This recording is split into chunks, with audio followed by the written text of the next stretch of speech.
Welcome to The Road. This is a weekly podcast of All Saints Lutheran Church. I'm your host, John Pedersen, and I serve as pastor. Each week, we reflect on faith, life, and navigating the road ahead. The language of journey is common when we think about life. It has its joys and challenges along the way, and we all need a little encouragement and guidance at times to keep us going. There's a word in the Bible, asphalia, which means truth, but it's the same root word we use in English for asphalt, if you can believe that. It's a solid surface that makes travel easier and more assured. And so every week we're going to be exploring elements of faith and life that keep us on the road. Faith isn't about living a perfect life. It's about finding our way, getting through rough spots, but seeking out those great vistas too. You can find my weekly message here, but you'll also find special conversations with guests who have insights on things like wellness, parenting, and living with unique purpose. If you appreciate this podcast, remember to subscribe where possible and share it with a friend. Here's this week's message. Well, in addition to Pentecost Sunday, we're wrapping up our series Beyond today. After the resurrection, Jesus left his disciples and us with newfound hope and the guidance of the Spirit. It's part of life to face challenges and situations that unsettle us, but God calls us to see beyond this time and place and to glimpse what's possible. Through the gift of God's presence, we're inspired to step out and become part of what God is still creating today. We've talked about moving beyond fear and the past, distress, limitations, divisions, and today is above and beyond. On Pentecost and following, we receive God's power and inspiration from above, and we're called to go out beyond where we are now to be witnesses to God's love and grace. In one of his appearances after his resurrection, Jesus said, "See, I'm sending upon you what my Father promised. So stay here in the city until you've been clothed with power from on high." He was telling them about the coming of the Spirit. Pentecost is often thought of as the birthday of the church, the moment when our calling and mission as a church began. The passage we heard from Acts 2 earlier is at the heart of the events of that first Pentecost. The story of Pentecost sounds almost otherworldly to us. The Spirit came to the disciples with the sound of a powerful wind and was accompanied by flames resting over the heads of the disciples, and the disciples started speaking in foreign languages they didn't know. It's hard to relate to in our everyday experience. And so it seems like an amazing and miraculous event that happened so long ago. We know there are Christians who claim to experience some of these things today, but for many of us that grew up Lutheran or in a more traditional denomination, we're not so sure about all of that. But rather than get caught up with the outward signs in that original story, I think we should pay attention to the outcome of that experience. The disciples are inspired to go out, to share what they had been taught as disciples of Jesus, to be witnesses to everything they'd experienced in their ministry with Jesus, to share the message of his grace and love, to share the hope of new life. And they did all of that even though they were risking their lives and facing hardship and adversity. After this moment, the disciples are called apostles.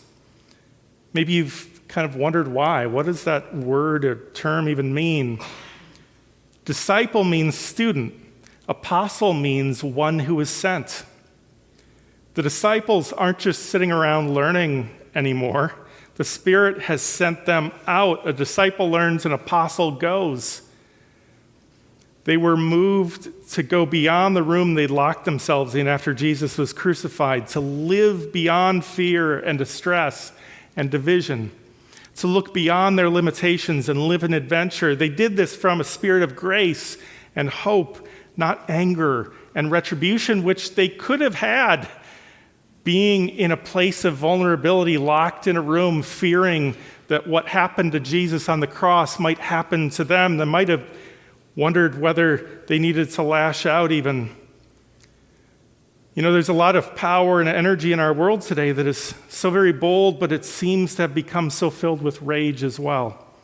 So impulsive, and yes, too many times violent. And violence can be expressed in words and actions without weapons as well. It seems at times that we have a world in which people are trying to address various sets of problems or perceived threats through a spirit of conflict and confrontation, and in extreme cases, annihilation of their enemies. It's so easy for any of us to get caught up in that same spirit of unease. When someone across from us is anxious and angry, it can be so easy to take that on ourselves. But again, in the words of today's gospel, Jesus says, "The advocate, the Holy Spirit, whom the Father will send in my name, will teach you everything and remind you of all that I have said to you. Peace I leave with you. My peace I give to you. I do not give to you as the world gives. Do not let your hearts be troubled, and do not let them be afraid." It feels like you can read almost anything in the news or on social media and see the anxiousness and anger of our times playing out. However justified, I don't think we can sustain this. Maybe the problem at times is that we're grasping for inspiration from within or from around us that is not really focused on what brings life. So if you're trying to change a relationship or some problem or just something within yourself, where do you turn for new and redemptive inspiration? I've found myself listening to various creative types over the years, and they talk about where their best creativity and ideas come from. And it's different for everyone, and it can happen in more way than one, but a lot of my own job involves coming up with ideas and on a regular basis. So I've always paid attention to when others talk about this process. And I attended a writers' conference some years ago when I was on a sabbatical, and I heard some professional authors talk about how inspiration happens for them. And I've listened to well-known preachers talk about it, and I've heard famous musicians talk about the same thing. And the common thread, I would say, is that there's a mix of effort along with intentional interruptions and lulls in work, allowing yourself time to play, to put yourself in some other place or activity entirely. Yes, you can force creativity and squeeze it out. You can jam something together, and sometimes it works because of the pressure that you create. But sometimes the best new ideas come when you give things space. If you're on a deadline or feeling under pressure to come up with something, it can be unnerving. It means stepping away when it doesn't seem like you have the time to step away from something urgent. There's a feeling of being a bit out of control, but often it's in that open space and vulnerable place where, in my experience, God comes. When I admit I don't have the solution, when I don't have the answer. If I force it, it will be my effort. But if I take a step back, it will be some kind of inspiration from beyond me, perhaps from above. Listen to enough creative types, and you'll probably hear something like that. I've even heard non-religious people, artists, musicians, talk about it coming from above or from outside of them.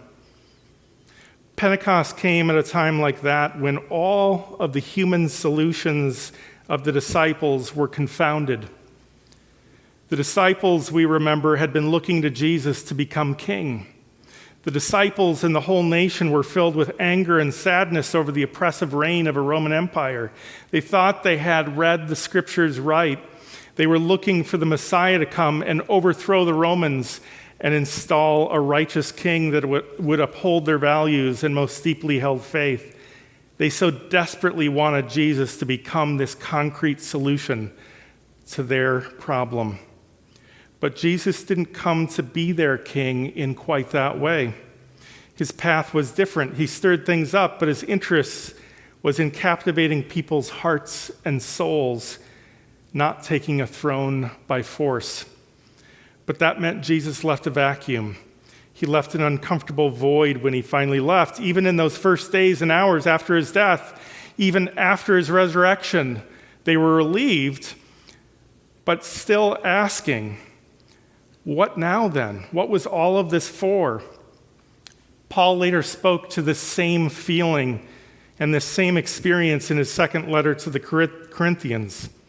He wrote, "We do not want you to be unaware, brothers and sisters, of the affliction we experienced in Asia, for we were so utterly unbearably crushed that we despaired of life itself. Indeed, we felt that we had received the sentence of death, so that we would rely not on ourselves, but on God, who raises the dead." Pentecost Sunday is a moment when we learn that we can rely on God's power and spirit, not simply on ourselves. It's not a faucet that we turn on and off and get to control.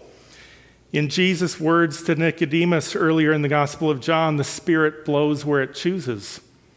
There is patience involved, waiting, looking for the right moment. And if we only wait for a specific answer we've identified, it may not come. God may be going in a different direction. Are we able to watch for that and see it and then follow? I don't think it's a coincidence that at the same time Jesus says the Spirit will come, he also blesses them with these words, "Peace be with you. Do not let your hearts be troubled." Life is troubling, and it's good that we admit that at times. It's okay to be informed by that and recognize situations that deserve our attention, but our primary and perpetual state of being is not supposed to be bothered. We recognize what disturbs us so that we can open ourselves to God's spirit of peace to work in our lives and our world and to help us identify new pathways to bring life and hope for the world through God's grace. We know the Spirit by its fruits and what it leaves behind: love, joy, peace, patience, kindness, generosity, faithfulness, gentleness, and self-control. As the Spirit came to the first apostles, may that same Spirit come upon you today and bring you peace. As the world is filled with so many concerns, may God's peace allow you to be a non-anxious witness to his love and grace, and through you, may you be sent into the world to bring new life. Peace be with you. Amen.